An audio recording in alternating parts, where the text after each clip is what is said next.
এক ভণ্ড বক্তা আছে আলাউদ্দিন জিলাপি, কয়েকদিন আগে বলতেছে, বঙ্গবন্ধু তো একেবারে সে আল্লাহর অলি, মানে এত অলি বংশ। কার নাম যেন বললো, কি খাজা মঈনুদ্দিন চিশতি না কার কথা বললো, হ্যাঁ বুরহানুদ্দিন, ওনাদের বংশের লোক। মানে পারে না যে আর সে মুআল্লা জোর করে ঢুকাই দিয়ে আসে। কথা ঠিক কিনা বলেন? জীবনে কোনোদিন জালেমের জুলুমের বিরুদ্ধে এদের মুখ থেকে একটা টু শব্দ বের হয় না। এটা ওয়াজে বসেই নবী হাজির নাজির না গায়েব জানে, নবী নূর না মাটি, বাস মারামারি। স্টেজে বসে কুদাকুদি ফালাফালি ছাড়া গোটা জাতির উম্মতে মুহাম্মাদির মুক্তি কামনায়, গোটা জাতির হেদায়েতের লক্ষ্যে না জীবনে এই সমস্ত ভণ্ডদের মুখে নামাজের বয়ান শুনলাম, না রোজার বয়ান শুনলাম, না তাহাজ্জুদের বয়ান শুনলাম, না এদের পর্দা মুখ থেকে পর্দার বয়ান শুনলাম, কোনোদিন শুনলাম না। যত কিলাকিলি গুটাগুটি, এই সব মারামারি, হাজির নাজির, গায়েব জানে, খাড়াই পড়বি না মিলাদ না শুয়ে পড়বে, এই হচ্ছে ওয়াজ। এগুলো ছাড়া আর কোনো ওয়াজ নাই। নামাজ রোজার খবর নাই, চায়ের দোকানে বসে আশে করে চলে এমন লাভ দিছে চায়ের কাপ ফাটাই ফেলছে। ঠিক কিনা চলে বলেন? ফজর নাই, জহুর নাই, আসর নাই, মাগরিব নাই, এশা নাই। উনি পাগল হয়ে গেছে এশকের ঠেলায়। এমন এশকের ঠেলায় টানে গাঞ্জা। এশকের ঠেলায় তো বেটার নামাজ পড়া দরকার ছিল। কথা ঠিক কিনা বলেন? এই জন্য মুনাফিকরা মুসলমানদের সাথে এইভাবে মিশে থাকে। আলহামদুলিল্লাহ আলহামদুলিল্লাহি নাহমাদুহু ওয়া নাস্তাঈনুহু ওয়া নাস্তাগফিরুহু ওয়া নু'মিনু বিহি ওয়া নাতাওয়াক্কালু আলাইহি ওয়া নাউযু বিল্লাহ ونعوذ بالله من شرور أنفسنا ومن سيئات أعمالنا من يهده الله فلا مضل له ومن يضلله فلا هادي له ونشهد أن لا إله إلا الله وحده لا شريك له ونشهد أن سيدنا ونبينا وحبيبنا وشفيعنا ومولانا محمدا عبده ورسوله الذي أرسله بالحق بشيرا ونذيرا وداعيا إلى الله بإذنه وسراجا منيرا أما بعد فأعوذ بالله من الشيطان الرجيم بسم الله الرحمن الرحيم إن الله وملائكته يصلون على النبي يا أيها الذين آمنوا صلوا عليه وسلموا تسليما اللهم صل على محمد وعلى آل محمد كما صليت على إبراهيم وعلى آل إبراهيم إنك حميد مجيد اللهم بارك على محمد وعلى آل محمد كما باركت على إبراهيم وعلى آل إبراهيم إنك حميد مجيد মোহাব্বতে জবান ছেড়ে সকলে মিলে কিছুক্ষণ জিকির করুন, লা ইলাহা ইল্লাল্লাহ। হাফিজ কোরআন শরীফ দিয়ে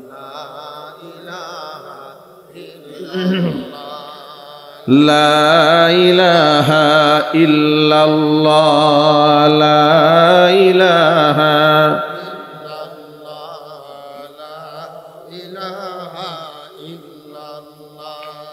لا إله إلا الله لا إله إلا الله لا إله إلا الله মুহাম্মাদুর রাসূলুল্লাহ সাল্লাল্লাহু আলাইহি ওয়াসাল্লাম। ঐতিহ্যবাহী নরসিংদী জেলার অন্তর্গত রায়পুরা উপজেলার পূর্ব হরিপুর নুরানিয়া হাফেজিয়া মাদ্রাসা ও এতিমখানার উদ্যোগে আয়োজিত হাফেজ ছাত্রদের পাগড়ি প্রদান উপলক্ষে আজকের এই ষষ্ঠ বার্ষিকী ইসলামী মহাসম্মেলনের শেষ অধিবেশনের সম্মানিত সভাপতি আল্লামা মুফতি আমিনুল হক কাসেমি হাফিজাহুল্লাহ, শেখুল হাদিস, দক্ষিণ মির্জানগর মাদ্রাসা রায়পুরা, মোহতারাম সভাপতির নেক হায়াত আল্লাহ তাআলা দারাজ করুন। আমন্ত্রিত বিশেষ অতিথিবৃন্দ, হাজরাত ওলামায়ে কেরাম, মুরব্বিয়ানে আযম, অত্র এলাকা এবং পার্শ্ববর্তী এলাকার বিভিন্ন প্রান্ত থেকে ছুটে আসা দিনদরদি, ইমানদার, পরহেজগার, মুত্তাকি মুসলিম ভাইয়েরা, পর্দার অন্তরালে অবস্থানরত আমাদের সকলের শ্রদ্ধাভাজন পর্দানিশীন মা এবং বোনেরা, মহান আল্লাহ রব্বুল আলমিনের দরবারে আলিশানে লাখো কোটি শুকরিয়া আদায় করছি যে মহান মনিব আমাদেরকে এ প্রচণ্ড শীতকে উপেক্ষা করে নবী করিম সাল্লাল্লাহু আলাইহি ওয়াসাল্লামের ভাষায় বেহেশতের বাগানের মধ্যে ওলামা ইকরামের মাজলিসে, কোরআন হাদিসের মাহফিলে যথা সময়ে উপস্থিত হয়ে কোরআন সুন্নাহ থেকে আলোচনা করার, আলোচনা শোনার সুবর্ণ সুযোগ তৈরি করে দিয়েছেন। এই জন্য আপনারা খুশি না বেজার? কম না বেশি? উচ্ছ্বসিত কণ্ঠে, খুশি মনে, মন প্রাণ উজাড় করে আল্লাহ পাকের শেখানো ভাষায় শুকরিয়া আদায় করছি। জবান ছেড়ে দিয়ে সকলে একযোগে বলছি আলহামদুলিল্লাহ। রব্বানা লাকাল হামদ হামদান কাসীরা তাইয়িবান মুবারাকান ফীহি রব্বানা লাকাল হামদু কামা ইয়ানবাগি লিজালালি ওয়াজহিকা ওয়া আযীমি সুলতানিকা। আল্লাহ রাব্বুল আলামিন আজকের ইসলামী মহাসম্মেলনকে কবুল করুন। পূর্ব হরিপুর নুরানিয়া হাফেজিয়া মাদ্রাসা ও এতিমখানাকে আল্লাহ তাআলা কিয়ামত পর্যন্ত কবুল করুন। মাদ্রাসার সকল হাজাত আল্লাহ তাআলা তার গায়বে খাজানা থেকে মিটিয়ে দিন। অক্লান্ত পরিশ্রম করে এই জান্নাতের বাগান যারা সাজিয়েছেন, দূর দারাজ থেকে শোনার জন্য যারা এসেছেন, আজকের মাহফিলের ওসিলা করে আল্লাহ তাআলা সকলকে পরিপূর্ণ হেদায়েত নসিব করুন। অত্র এলাকার সমস্ত মুর্দিগানের কবরে আযাব আল্লাহ তাআলা কিয়ামত পর্যন্ত বন্ধ করে দিন। কাল হাসরের কঠিন ময়দানে এই আয়োজন আল্লাহ তাআলা আমাদের সকলের নাজাতের জারিয়া হিসেবে কবুল করেন। প্রিয় ভাইরা, আমরা যে রাত জেগে বসে আছি, কোরআনে কারীম থেকে আলোচনা শুনতে পাচ্ছি, আরামের ঘুমকে আমরা বাদ দিয়েছি, বিশ্রামকে আমরা বাদ দিলাম, ত্যাগ করলাম। প্রচণ্ড শীতের রাতে ফজরের সময় উঠে ঠান্ডা পানি দিয়ে ওযু করে আমরা জামাতের সাথে নামাজ আদায় করি। নিজের কষ্টার্জিত টাকা খরচ করে বাইতুল্লাহতে আমরা হজ করতে যাই। প্রত্যেক বৎসর সম্পদের হিসাব করে শতকরা 2.5% যাকাত দরিদ্র অসহায়দেরকে আমরা দান করি। নিজের স্ত্রীদেরকে আমরা বেপর্দায় চালাই না, পর্দায় চালাই। এই এতটুকুন যা করি, এগুলা করে কি আমরা জাহান্নামে যেতে চাই? এটা আওয়াজ দিয়ে বলেন। যতটুকুন, আমরা তো পূর্ণাঙ্গ কিছুই করতে পারি না। আমরা যা আমল করি, এই আমল দিয়ে কি তৃপ্তির ঢেকুর তোলার কোনো সুযোগ আছে? এই মনোভাবকে নিজের মধ্যে আনয়ন করা আদৌ সুযোগ আছে যে আমি যা করছি জাস্ট এনাফ? কোনো সুযোগ আছে ভাই? আমরা এতটাই গুনার মধ্যে নিমজ্জিত, আল্লাহর দয়া যদি না হতো তাহলে এই প্যান্ডেলে আমাদের কারো বসে থাকা সম্ভব হতো না। জান্নাতে যাওয়ার ফয়সালা তো বহু দূরের কথা, এই পৃথিবীতে বিচরণ করাটাই আমাদের দ্বারা সম্ভব হতো না যদি আমাদের পাপ অনুসারে আল্লাহ পাক আমাদেরকে আঘাত করতেন। যতটুকু আমরা চলাফেরা করছি পুরোটাই আল্লাহর দয়ার উপরে বেঁচে আছে, ঠিক কিনা বলেন? তাহলে যতটুকু আমরা করছি, ত্রুটিযুক্ত হোক, ত্রুটি মুক্ত হোক, আশা তো অনেক বেশি রবের কাছে। রবের কাছে আশা এত বেশি যে আমরা এতটুকু আমল করে রবের দয়া পেতে চাই, রহমত পেতে চাই। আমরা জানি আমাদের আমল দিয়ে কোনোদিন জান্নাতে যাওয়া কোনো ক্রমেই সম্ভব না। নবী করিম সাল্লাল্লাহু আলাইহি সাল্লাম যখন বললেন কোনো ব্যক্তি কিয়ামতে আমল দিয়ে জান্নাতে যাবে না, সাহাবায়ে কেরাম প্রশ্ন করলেন, হে রাসূল, আপনিও কি পারবেন না? আল্লাহ রসুলকে প্রশ্ন করেছেন সাহাবায়ে কেরাম, আপনিও কি আল্লাহর দয়া ছাড়া জান্নাতে যেতে পারবেন না? নবী করিম সাল্লাল্লাহু আলাইহি সাল্লাম বললেন, না, আমিও আল্লাহর দয়া ছাড়া বেহেশতে যেতে পারবো না। চিৎকার দেখুন সুবহানাল্লাহ। যেখানে আল্লাহর নবী কথা বলেন যে আল্লাহর দয়া ছাড়া আমিও জান্নাতে যেতে পারবো না, তো আমার আপনার অবস্থাটা কি হবে? নবী করিম সাল্লাল্লাহু আলাইহি ওয়াসাল্লামের কাছে জিবরাইল আলাইহিস সালাতু ওয়াস সালাম একটি গল্প শেয়ার করলেন।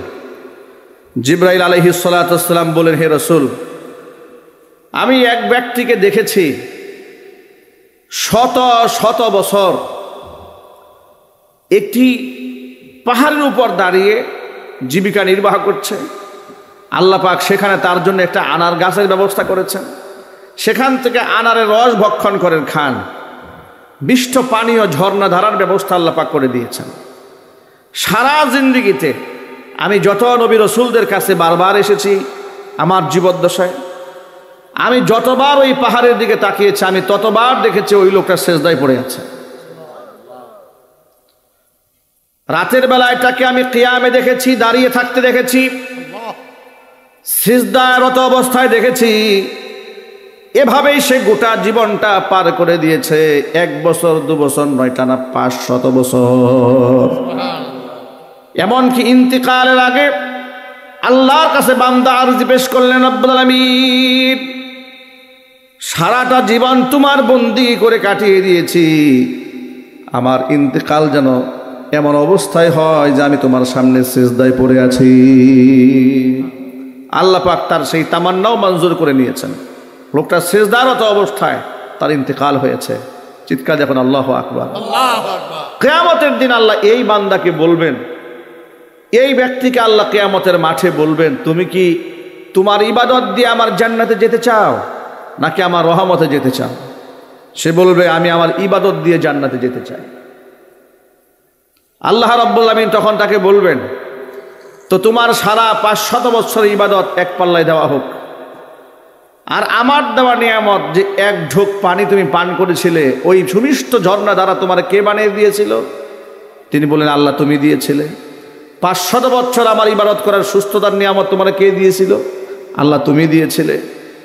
তুমি এমন একটি জায়গায় ছিলে, তোমার জীবিকা নির্বাহের কোনো পন্থা ছিল না, আমি যে একটা আনারের গাছ লাগিয়ে দিয়েছিলাম, সুমিষ্ট ফল তোমাকে কে দিয়েছিল?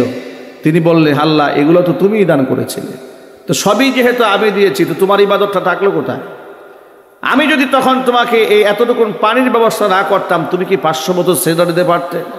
আল্লাহু আকবার বলেন। তখন ওই ব্যক্তির কাছে 500 বছরের ইবাদত এক পাল্লায় দেওয়া হবে, আরেক পাল্লায় তাকে আল্লাহ রাব্বুল আলামিনের নিয়ামত 1 গ্লাস পানি দেওয়া হবে। দেখা যাবে গোটা জিন্দেগির সারা জীবনের সমস্ত ইবাদত যা করেছে 1 গ্লাস পানি দিয়ে বরাবর হয়ে গেছে। আল্লাহু আকবার বলেন। প্রচন্ড তৃষ্ণা যখন লাগে, একবারে জীবন উষ্ঠাগত, জিহ্বা বের হয়ে যাচ্ছে, নিঃশ্বাস বন্ধ হয়ে আসতেছে, 1 ঢোক পানির জন্য গোটা দেহ যখন তৃষ্ণার্ত, ঠিক ওই মুহূর্তে 1 ঢোক পানির কত দাম, কত মূল্য।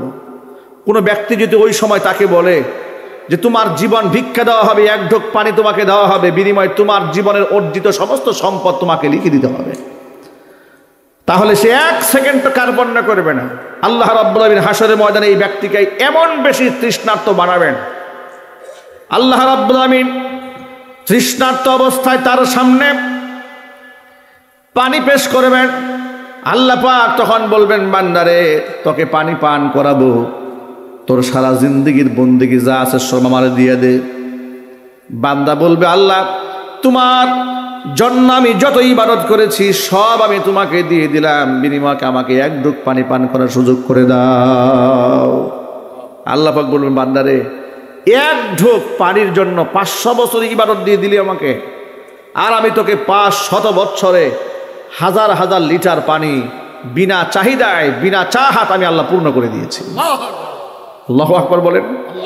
তার চোখের সামনে অমানিসা কেটে যাবে, সে বলবে, আল্লাহ আমি আমার ইবাদত দিয়ে তোমার জান্নাতে যেতে পারবো না, আল্লাহ আমি তোমার রহমত দিয়ে তোমার বেহেশতে যেতে চাই।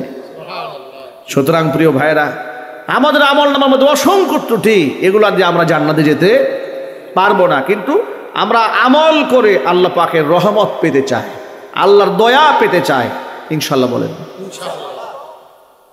আমার আপনার মতো নাদান মানুষ কি করে সামান্য ইবাদত করে তৃপ্তির ঢেকুর তুলি, যেখানে খলিফাতুল মুসলিমিন আমিরুল মুমিনিন ওমর ইবনুল খাত্তাব রাদিয়াল্লাহু তাআলা আনহু, যার ব্যাপারে আল্লাহ নবী সাল্লাল্লাহু আলাইহি ওয়াসাল্লাম বলেছেন ওমর ফিল জান্নাহ, উমর জান্নাতি, যার ব্যাপারে আল্লাহ রাসূল বলেছেন লাউ কানা মিন বাদি নাবিয়্যুন লাকানা উমরু নাবিয়্যা, আমার পরে যদি কেউ নবী হতো নিঃসন্দেহে হযরত ওমর নবী হয়ে যেতেন। কেন? কোরআনে কারিমের বেশ কয়েকটি জায়গায় হযরত ওমর রাদিয়াল্লাহু তাআলা আনহুর মেজাজের উপরে আল্লাহ তাআলা আয়াত নাজিল করেছেন। একটু জোরে বলতে হবে সুবহানাল্লাহ। উদাহরণ দিয়ে বোঝাবার জন্য বলি, রাইসুল মুনাফিকিন আব্দুল্লাহ ইবনে উবাই ইবনে সালুল নাম আপনারা শুনেছেন, ইতিহাসের পাতায় থেকে শুনেছেন, উলামাদের জবান থেকে শুনেছেন, সিরাতের কিতাব থেকে শুনেছেন, হাদিস থেকে তাফসীর থেকে আপনারা শুনেছেন। গোটা দুনিয়ার মধ্যে কুখ্যাত মুনাফিক নাম হচ্ছে রাইসুল মুনাফিকিন আব্দুল্লাহ ইবনে উবাই ইবনে সালুল। নবী করিম সাল্লাল্লাহু আলাইহি সাল্লাম বলেছেন ইন্না ফি উম্মতি 12 মুনাফিকান, আমার উম্মতের মধ্যে 12 জন মুনাফিক এমন আছে, লা ইয়াদখুলুনাল জান্নাতা ওয়ালা ইয়াজিদুনা রিহাহা, ওরা জান্নাতে প্রবেশ করবে না, ওরা জান্নাতের খুশবু পর্যন্ত নাকের মধ্যে পাবে না, হাত্তা ইয়ালিজাল জামালু ফি সাম্মিল খিয়াত, সূচের ছিদ্র দিয়া যতক্ষণ উট প্রবেশ না করবে।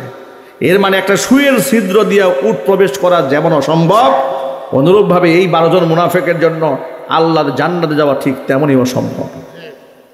এই 12 জন মুনাফিকদের ব্যাপারে নবী করিম সাল্লাল্লাহু আলাইহি ওয়াসাল্লাম, তার একজন সাহাবী ছিল হুযায়ফা ইবনুল ইয়ামান রাদিয়াল্লাহু তাআলা আনহু, তার গোপনে তার কাছে এই নামগুলো তিনি প্রকাশ করেছিলেন।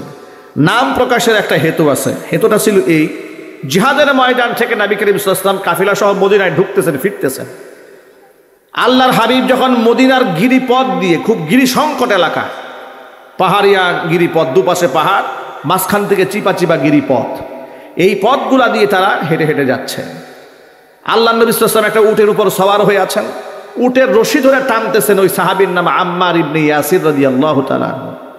পিছন দিক থেকে উটটাকে যিনি হাঁকাচ্ছেন তার নাম হচ্ছে হুযায়ফা ইবনুল ইয়ামান রাদিয়াল্লাহু তাআলা আনহু। উটের উপর যিনি সওয়ার হয়ে বসে আছেন তিনি হচ্ছেন আমার আপনার কলিজার টুকরা, নয়নমণি মুহাম্মদুর রাসূলুল্লাহ সাল্লাল্লাহু আলাইহি ওয়াসাল্লাম।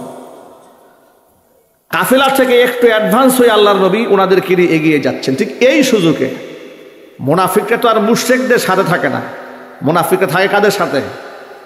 মুসলমানদের সাথে মিশে থাকে। মনে রাখবেন, এই যে মজলিসে আমরা বসে আছি না, এখানেও মুনাফিক থাকা অসম্ভব নয়। কথার আওয়াজ নাই। বিগত 16 বছরের ইতিহাসে গোটা বাংলাদেশে কাফের বেঈমান মুশরিকরা এত ক্ষতি সাধন করতে সক্ষম হয় নাই ধর্মের নামে।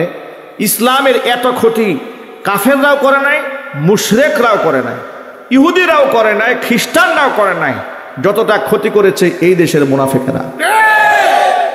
ঠিক কিনা বলেন? আলেমদের পায়ে ডান্ডা বেরি কারা লাগিয়েছে? হিন্দুরা লাগিয়েছে, খ্রিস্টানরা লাগিয়েছে, ইহুদিরা লাগিয়েছিল, নামধারী তাহাজ্জুদ গুজারি মহিলা লাগিয়েছিল।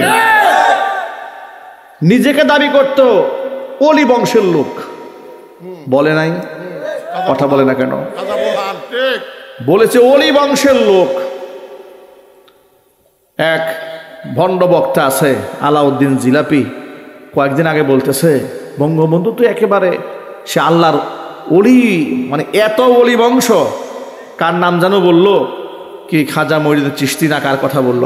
মানে বুরহানুদ্দিন, ওনাদের বংশের লোক। মানে পারে না যে আর সে মুআল্লা জোর করে ঢুকাই দিয়ে আসে। কথা ঠিক কিনা বলেন? জীবনে কোনোদিন জালেমের জুলুমের বিরুদ্ধে এদের মুখ থেকে একটা টু শব্দ বের হয় না। এটা ওয়াজে বসেই নবী হাজির নাজির না গায়েব জানে, নবী নূর না মাটি, বাস মারামারি।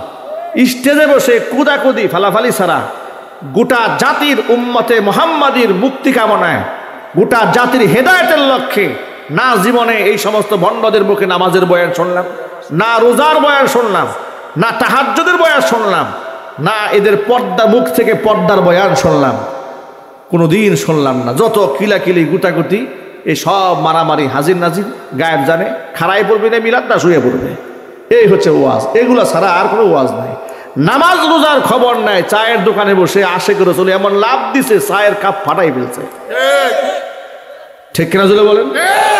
ফজর নাই, জোহর নাই, আসর নাই, মাগরিব নাই, এশা নাই, উনি পাগল হয়ে গেছে এশকের ঠেলায়। এমন এশকের ঠেলায় টানে গাঞ্জা, এশকের ঠেলায় তো বেটার নামাজ পড়া দরকার ছিল, কথা ঠিক কিনা বলেন? এই জন্য মুনাফিকরা মুসলমানদের সাথে এইভাবে মিশে থাকে। তো মুজাহিদ বাহিনীদের সাথে মুনাফিকরা মিশেছিল।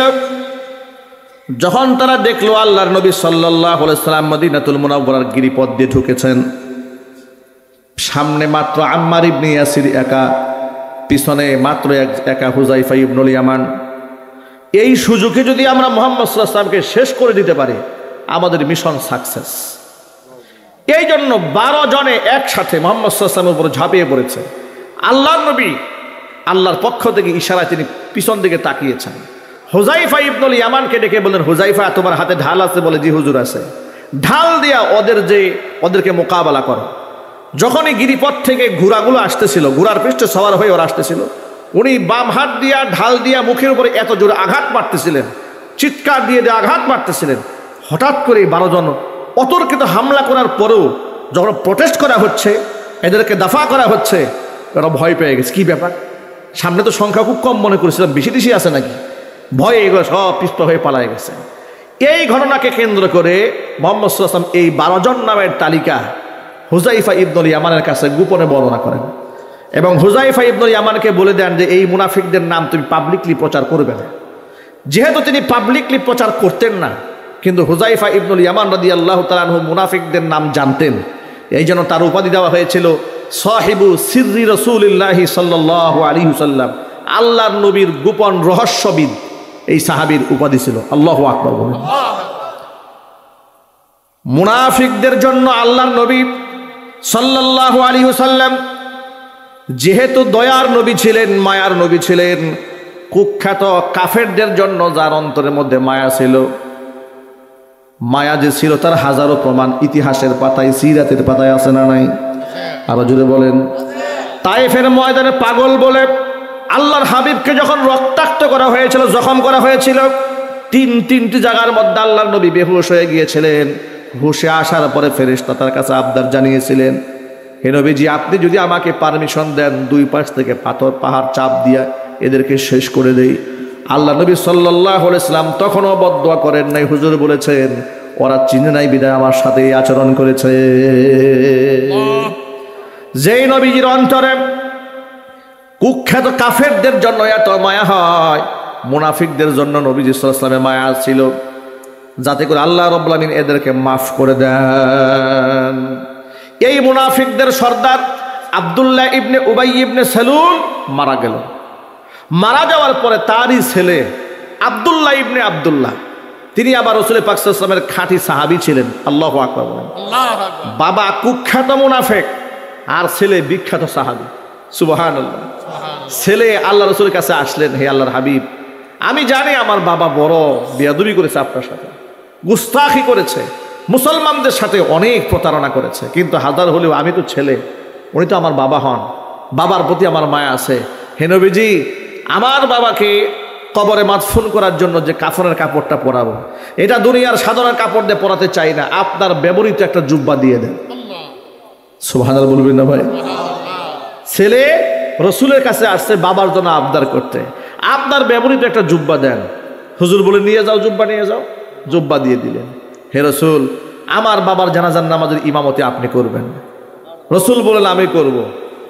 তিনি আরেকটা আবদার জ্বালানে, হে রসুল, আমার বাবাকে কবরে মাদফুন করার সময় আপনার মুবারক লালা মুবারক থুতু মুবারক আমার বাবার মুখের মধ্যে লাগাই দিবেন। হুজুর বললেন এতেও আমার কোনো অসুবিধা নাই। সুবহানাল্লাহ কি বাড়ি গিয়ে বলবেন? আচ্ছা, আপনারা আন্দাজ করতে পারেন একটা মানুষের দিল কত উদার হতে পারে?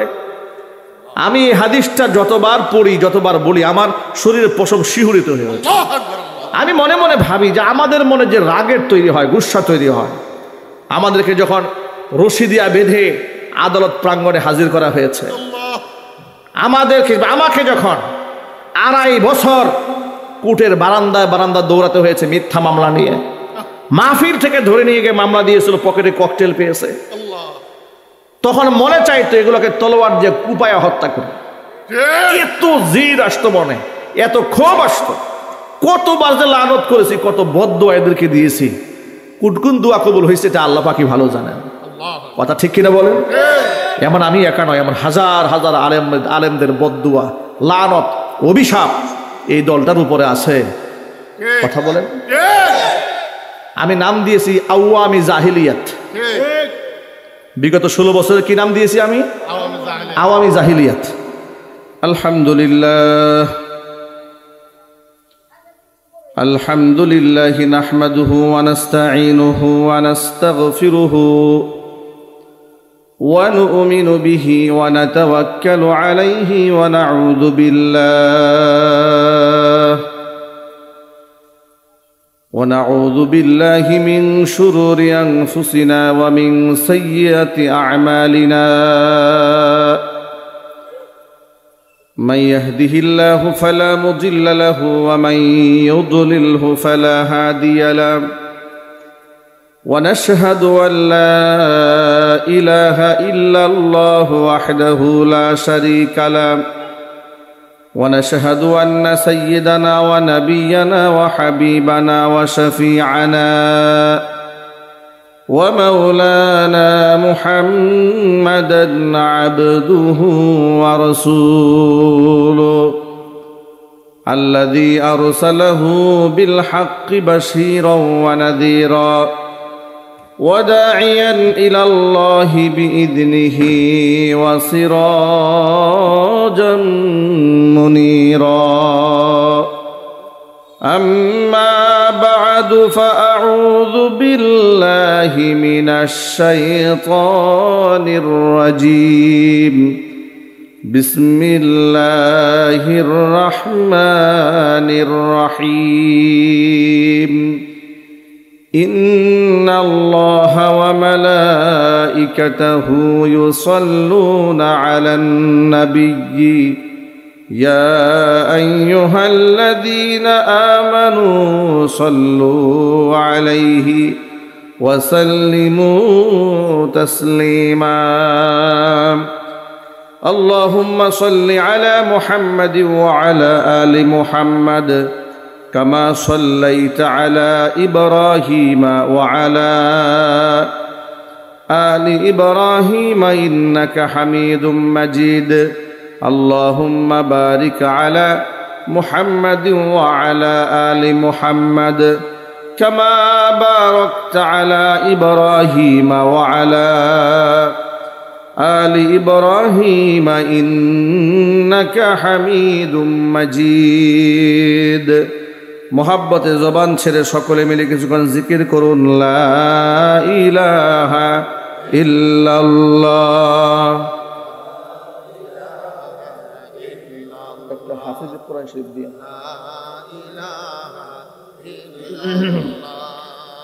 লা ইলাহা ইল্লাল্লাহ, লা ইলাহা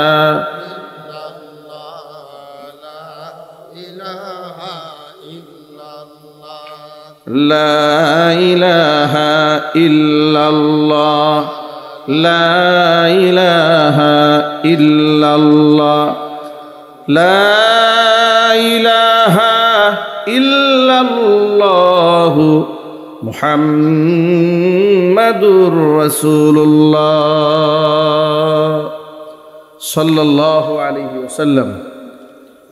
ঐতিহ্যবাহী নরসিংদী জেলার অন্তর্গত রায়পুরা উপজেলার পূর্ব হরিপুর নুরানিয়া হাফেজিয়া মাদ্রাসা ও এতিমখানার উদ্যোগে আয়োজিত হাফেজ ছাত্রদের পাগড়ি প্রদান উপলক্ষে আজকের এই ষষ্ঠ বার্ষিকী ইসলামী মহাসম্মেলনের শেষ অধিবেশনের সম্মানিত সভাপতি আল্লামা মুফতি আমিনুল হক কাসেমি হাফিজাহুল্লাহ, শেখুল হাদিস, দক্ষিণ মির্জানগর মাদ্রাসা রায়পুরা, মোহতারাম সভাপতির নেক হায়াত আল্লাহ তাআলা দারাজ করুন। আমন্ত্রিত বিশেষ অতিথিবৃন্দ, হাজরাত ওলামাই কেরাম, মুরব্বিয়ানে আজম, অত্র এলাকা এবং পার্শ্ববর্তী এলাকার বিভিন্ন প্রান্ত থেকে ছুটে আসা দিনদরদি ইমানদার পরহেজগার মুত্তাকি মুসলিম ভাইয়েরা, পর্দার অন্তরালে অবস্থানরত আমাদের সকলের শ্রদ্ধাভাজন পর্দানিসীন মা এবং বোনেরা, মহান আল্লাহ রব্বুল আলমিনের দরবারে আলিশানে লাখ কোটি শুকরিয়া আদায় করছি যে মহান মনিব আমাদেরকে এ প্রচণ্ড শীতকে উপেক্ষা করে নবী করিম সাল্লাল্লাহু আলাইহি সাল্লামের ভাষায় বেহেশতের বাগানের মধ্যে ওলামা ইকরামের মাজলিসে কোরআন হাদিসের মাহফিলে যথা সময়ে উপস্থিত হয়ে কোরআন সুন্নাহ থেকে আলোচনা করার, আলোচনা শোনার সুবর্ণ সুযোগ তৈরি করে দিয়েছেন। এই জন্য আপনারা খুশি না বেজার? কম না বেশি? উচ্ছ্বসিত কণ্ঠে খুশি মনে মন প্রাণ উজাড় করে আল্লাহ পাকের শেখানো ভাষায় শুকরিয়া আদায় করছি। জবান ছেড়ে দিয়ে সকলে একযোগে বলছি আলহামদুলিল্লাহ। রব্বানা লাকাল হামদ হামদান কাসীরা তাইয়িবান মুবারাকান ফীহি রব্বানা লাকাল হামদু কামা ইয়ানবাগি লিজালালি ওয়াজহিকা ওয়া আযীমি সুলতানিকা। আল্লাহ রাব্বুল আলামিন আজকের ইসলামী মহাসম্মেলনকে কবুল করুন। পূর্ব হরিপুর নুরানিয়া হাফিজিয়া মাদ্রাসা ইতিমখানাকে আল্লাহ তাআলা কিয়ামত পর্যন্ত কবুল করুন। মাদ্রাসার সকল হাজাত আল্লাহ তাআলা তার গায়বে খাজানা থেকে মিটিয়ে দিন। অক্লান্ত পরিশ্রম করে এই জান্নাতের বাগান যারা সাজিয়েছেন, দূরদরাজ থেকে শোনার জন্য যারা এসেছেন, আজকের মাহফিলের ওসিলা করে আল্লাহ তাআলা সকলকে পরিপূর্ণ হেদায়েত নসিব করুন। অত্র এলাকার সমস্ত মুর্দিগানের কবরে আযাব আল্লাহ তাআলা কিয়ামত পর্যন্ত বন্ধ করে দিন। কাল হাসরের কঠিন ময়দানে এই আয়োজন আল্লাহ তাআলা আমাদের সকলের নাজাতের জারিয়া হিসেবে কবুল করেন। প্রিয় ভাইরা, আমরা যে রাত জেগে বসে আছি, কোরআনে কারীম থেকে আলোচনা শুনতে পাচ্ছি, আরামের ঘুমকে আমরা বাদ দিয়েছি, বিশ্রামকে আমরা বাদ দিলাম, ত্যাগ করলাম। প্রচণ্ড শীতের রাতে ফজরের সময় উঠে ঠান্ডা পানি দিয়ে ওযু করে আমরা জামাতের সাথে নামাজ আদায় করি। নিজের কষ্টার্জিত টাকা খরচ করে বাইতুল্লাহতে আমরা হজ করতে যাই। প্রত্যেক বছর সম্পদের হিসাব করে শতকরা 2.5% যাকাত দরিদ্র অসহায়দেরকে আমরা দান করি। নিজের স্ত্রীদেরকে আমরা বেপর্দায় চালাই না, পর্দায় চালাই। এই এতটুকুন যা করি, এগুলা করে কি আমরা জাহান্নামে যেতে চাই? এটা আওয়াজ দিয়ে বলেন। যতটুকুন, আমরা তো পূর্ণাঙ্গ কিছুই করতে পারি না। আমরা যা আমল করি, এই আমল দিয়ে কি তৃপ্তির ঢেকুর তোলার কোনো সুযোগ আছে? এই মনোভাবকে নিজের মধ্যে আনয়ন করা আদৌ সুযোগ আছে যে আমি যা করছি জাস্ট এনাফ? কোনো সুযোগ আছে ভাই? আমরা এতটাই গুনার মধ্যে নিমজ্জিত, আল্লাহর দয়া যদি না হতো তাহলে এই প্যান্ডেলে আমাদের কারো বসে থাকা সম্ভব হতো না। জান্নাতে যাওয়ার ফয়সালা তো বহু দূরের কথা, এই পৃথিবীতে বিচরণ করাটাই আমাদের দ্বারা সম্ভব হতো না যদি আমাদের পাপ অনুসারে আল্লাহ পাক আমাদেরকে আঘাত করতেন। যতটুকু আমরা চলাফেরা করছি পুরোটাই আল্লাহর দয়ার উপরে বেঁচে আছে, ঠিক কিনা বলেন? তাহলে যতটুকু আমরা করছি, ত্রুটিযুক্ত হোক ত্রুটি মুক্ত হোক, আশা তো অনেক বেশি রবের কাছে।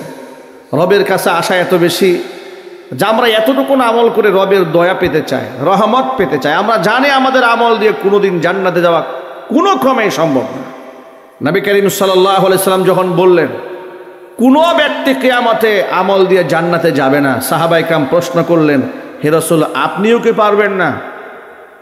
আল্লাহ রাসূলকে প্রশ্ন করেছেন সাহাবায়ে কেরাম, আপনিও কি আল্লাহর দয়া ছাড়া জান্নাতে যেতে পারবেন না? নবী করিম সাল্লাল্লাহু আলাইহি সাল্লাম বললেন, না, আমিও আল্লাহর দয়া ছাড়া বেহেশতে যেতে পারবো না। চিৎকার দেখুন সুবহানাল্লাহ। যেখানে আল্লাহর নবী কথা বলেন যে আল্লাহর দয়া ছাড়া আমিও জান্নাতে যেতে পারবো না, তো আমার আপনার অবস্থাটা কি হবে? নবী করিম সাল্লাল্লাহু আলাইহি সাল্লামের কাছে জিবরাইল আলাইহিস সালাতু ওয়াস সালাম একটি গল্প শেয়ার করলেন। জিবরাইল আলাইহিস সালাতু ওয়াস সালাম বলেন, হে রাসূল, আমি এক ব্যক্তিকে দেখেছি শত শত বছর একটি পাহাড়ের উপর দাঁড়িয়ে জীবিকা নির্বাহ করছে। আল্লাহ পাক সেখানে তার জন্য একটা আনার গাছের ব্যবস্থা করেছেন, সেখান থেকে আনারের রস ভক্ষণ করেন, খান। মিষ্ট পানীয় ঝর্ণা ধারার ব্যবস্থা আল্লাহ পাক করে দিয়েছেন। সারা জিন্দেগিতে আমি যত নবী রসুলদের কাছে বারবার এসেছি আমার জীবদ্দশায়, আমি যতবার ওই পাহাড়ের দিকে তাকিয়েছি আমি ততবার দেখেছি ওই লোকটা সেজদায় পড়ে আছে। রাতের বেলায় তাকে আমি কিয়ামে দেখেছি, দাঁড়িয়ে থাকতে দেখেছি, সিজদারত অবস্থায় দেখেছি। এভাবেই সে গোটা জীবনটা পার করে দিয়েছে। 1 বছর 2 বছর নয়, টানা 500 বছর। এমনকি ইন্তিকালের আগে আল্লাহর কাছে বান্দা আরজি পেশ করলেন, রব্বুল আলামিন সারাটা জীবন তোমার বন্দি করে কাটিয়ে দিয়েছি, আমার ইন্তিকাল যেন এমন অবস্থায় হয় যে আমি তোমার সামনে সিজদায় পড়ে আছি। আল্লাহ পাক তার সেই তামান্নাও মঞ্জুর করে নিয়েছেন। লোকটা সিজদারত অবস্থায় তার ইন্তেকাল হয়েছে। চিৎকার যখন আল্লাহু আকবার। কিয়ামতের দিন আল্লাহ এই বান্দাকে বলবেন, এই ব্যক্তিকে আল্লাহ কিয়ামতের মাঠে বলবেন, তুমি কি তোমার ইবাদত দিয়ে আমার জান্নাতে যেতে চাও নাকি আমার রহমতে যেতে চাও? সে বলবে আমি আমার ইবাদত দিয়ে জান্নাতে যেতে চাই। আল্লাহ রাব্বুল আলামিন তখন তাকে বলবেন, তো তোমার সারা 500 বছরের ইবাদত এক পাল্লায় দেওয়া হোক, আর আমার দেওয়া নিয়ামত যে 1 ঢোক পানি তুমি পান করেছিলে, ওই সুমিষ্ট ঝর্ণা দ্বারা তোমার কে বানিয়ে দিয়েছিল? তিনি বলেন আল্লাহ তুমি দিয়েছিলে। 500 বছর আমার ইবাদত করার সুস্থতার নিয়ামত তোমার কে দিয়েছিল? আল্লাহ তুমি দিয়েছিলে। তুমি এমন একটি জায়গায় ছিলে তোমার জীবিকা নির্বাহের কোনো পন্থা ছিল না, আমি যে একটা আনারের গাছ লাগিয়ে দিয়েছিলাম, সুমিষ্ট ফল তোমাকে কে দিয়েছিল? তিনি বললেন আল্লাহ এগুলো তো তুমিই দান করেছিলে। তো সবই যেহেতু আমি দিয়েছি, তো তোমার ইবাদতটা থাকলো কোথায়? আমি যদি তখন তোমাকে এই এতটুকু পানির ব্যবস্থা না করতাম, তুমি কি 500 বছর সেজদা দিতে পারতে? আল্লাহু আকবার বলেন।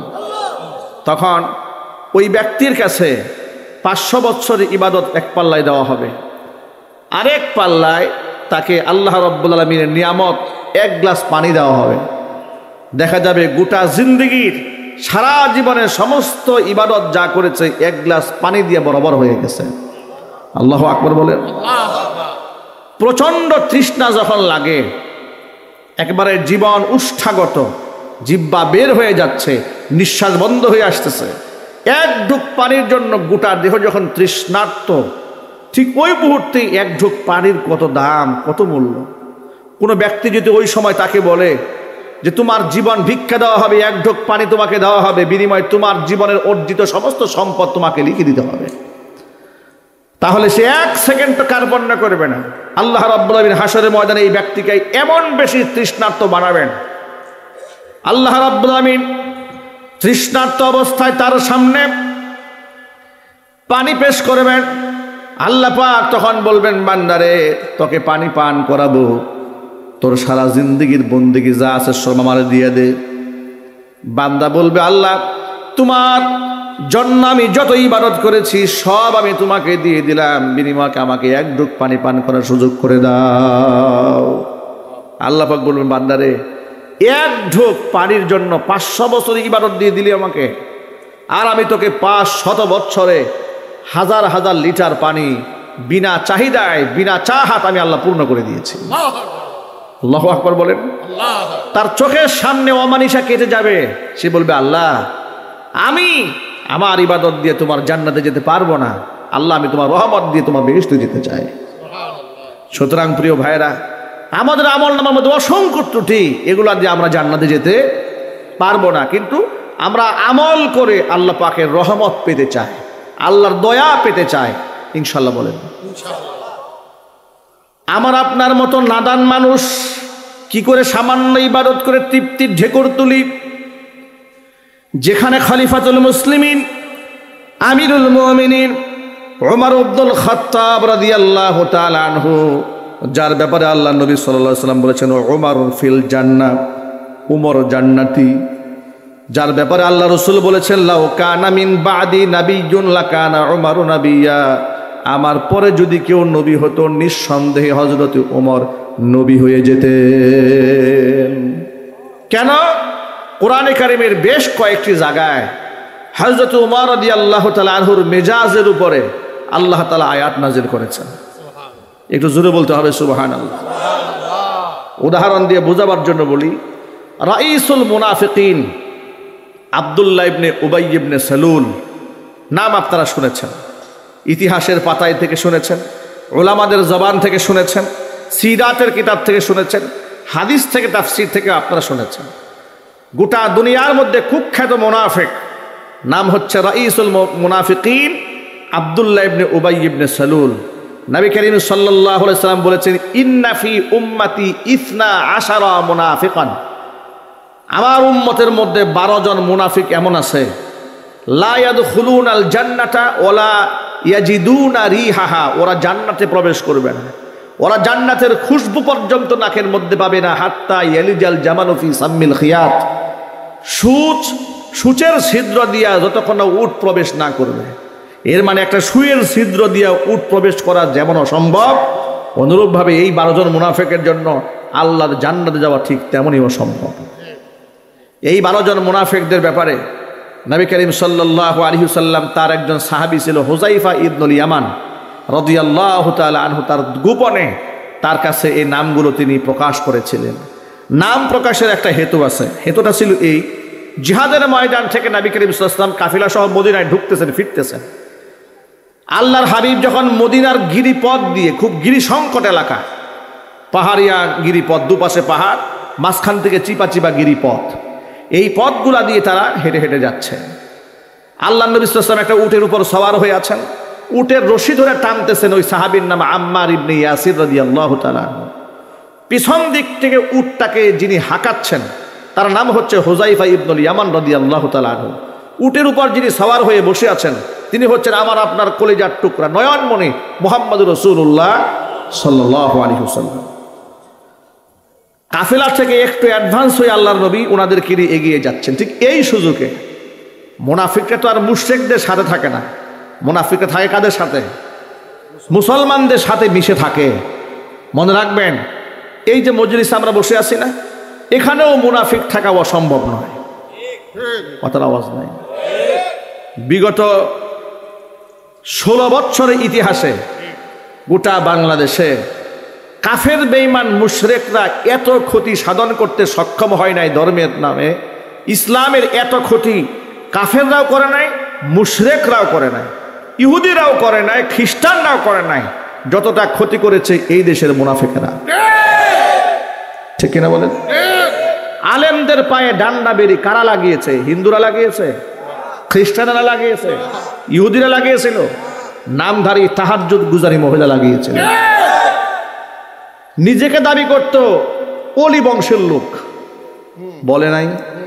কথা বলে না কেন? বলেছে ওলি বংশের লোক। এক ভণ্ড বক্তা আছে আলাউদ্দিন জিলাপি, কয়েকদিন আগে বলতেছে, বঙ্গবন্ধু তো একেবারে সে আল্লাহর ওলি, মানে এত ওলি বংশ। কার নাম জানো বললো?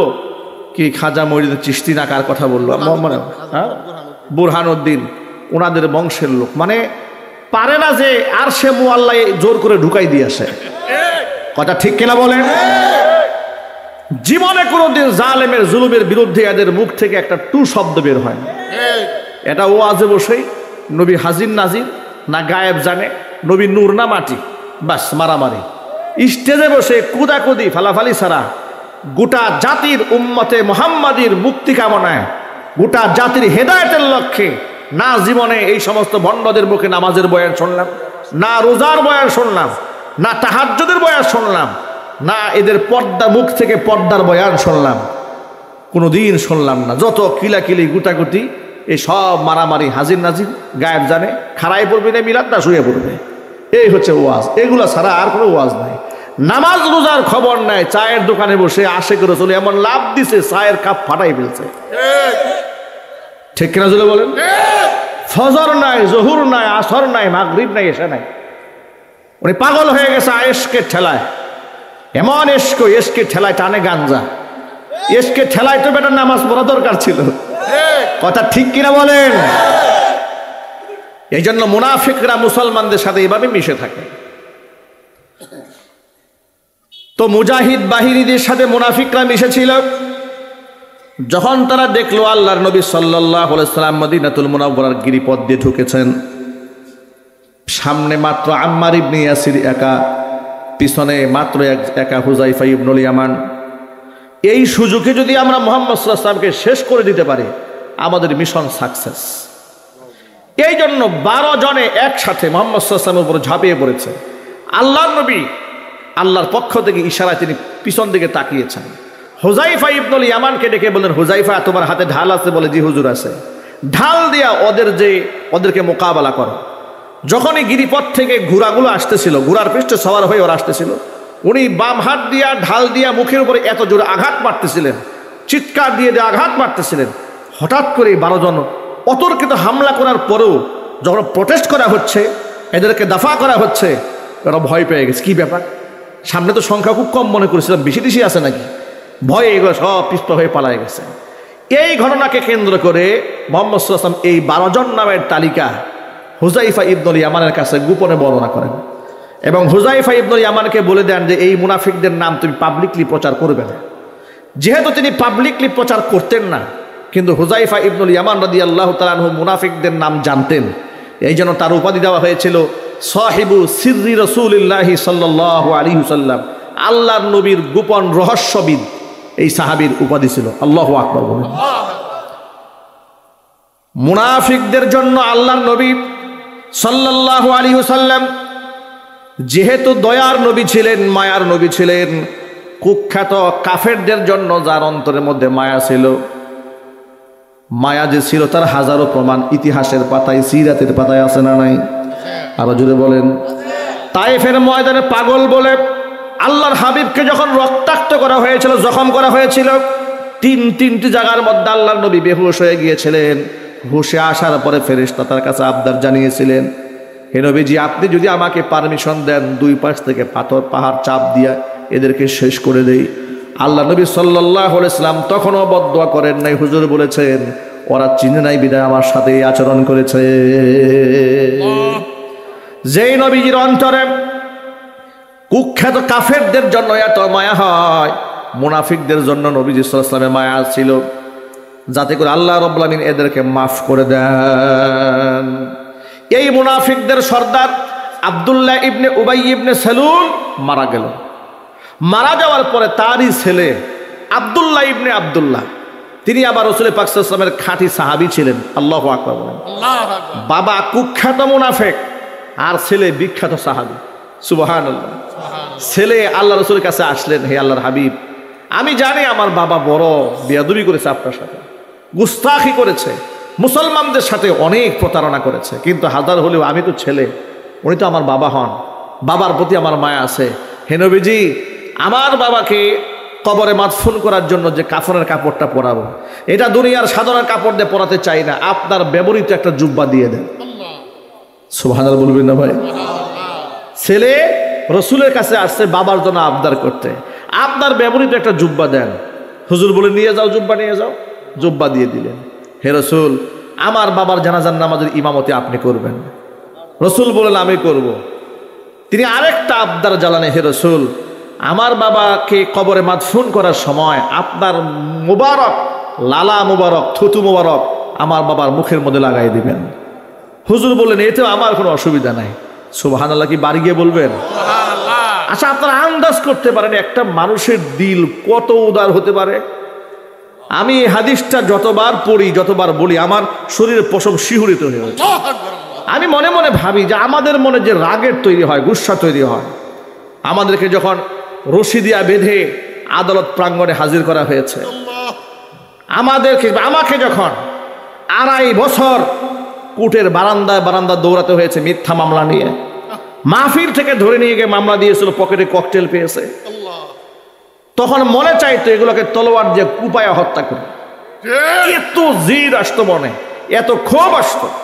কতবার যে লানত করেছি, কত বদদুয়া এদেরকে দিয়েছি, কুটকুন দোয়া কবুল হয়েছে এটা আল্লাহ পাকই ভালো জানেন। কথা ঠিক কিনা বলেন? এমন আমি একা নয়, এমন হাজার হাজার আলেমদের বদদুয়া, লানত, অভিশাপ এই দলটার উপরে আছে। কথা বলেন। আমি নাম দিয়েছি আওয়ামী জাহিলিয়াত। বিগত 16 বছরের কি নাম দিয়েছি আমি? আওয়ামী জাহিলিয়াত।